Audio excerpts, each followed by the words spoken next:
এখানে নতুন একটা সেলফ সার্ভিস এখানে চালু হচ্ছে। এখানে হচ্ছে দেখুন আপনাদের সুবিধার জন্য বলা হচ্ছে, ক্যামেরাটা ওদিকে যাবে, দুজন একটা কাপ নিল, কাপ নিয়ে ওখানে বসাবে, ওখানে উপর দুটো কিউআর কোড আছে, একটা কিউআর কোডে ব্ল্যাক টি, একটা কিউআর কোডে কফি। এই দুটোর মধ্যে যেটা স্ক্যান করে আপনি পেমেন্ট করবেন সঙ্গে সঙ্গে ওই কাপের ওখানে কফি চলে আসবে। বাহ, পেমেন্ট ডান, কফি মেকিং স্টার্ট, কফি হচ্ছে, বেরোচ্ছে,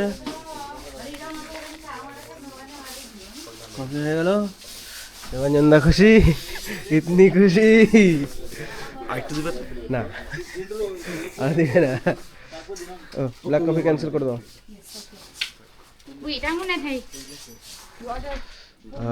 সেলফ সার্ভিসে একজন টি একজন কফি খাচ্ছে। কফিটা খুব ভালো, রিভিউ তো দিল খুব ভালো, ভালো হলে ভালো। তো খাইতে খাইতে চলো ওদিকে, খেতে খেতে এদিকে ফ্রুটসের দোকান, ফ্রুটসের দোকানে কোনো লোক নাই, কিন্তু কিউআর কোড আছে। কিন্তু কিউআর কোড আছে। বাবা, এখানে কিউই আছে, অরেঞ্জ আছে, তারপরে তোমার আপেল আছে, অ্যাপেল আছে, তরমুজ আছে, তরমুজ আছে, ব্যানানা আছে, এইসব আছে। সাথে আছে শুকনো লঙ্কার গুঁড়া। আমরা চলো হাইটে আসি ওদিকে, ওইদিকে। ভিলেজটা তো এই দিকে না, ভিলেজটা ওই দিকে।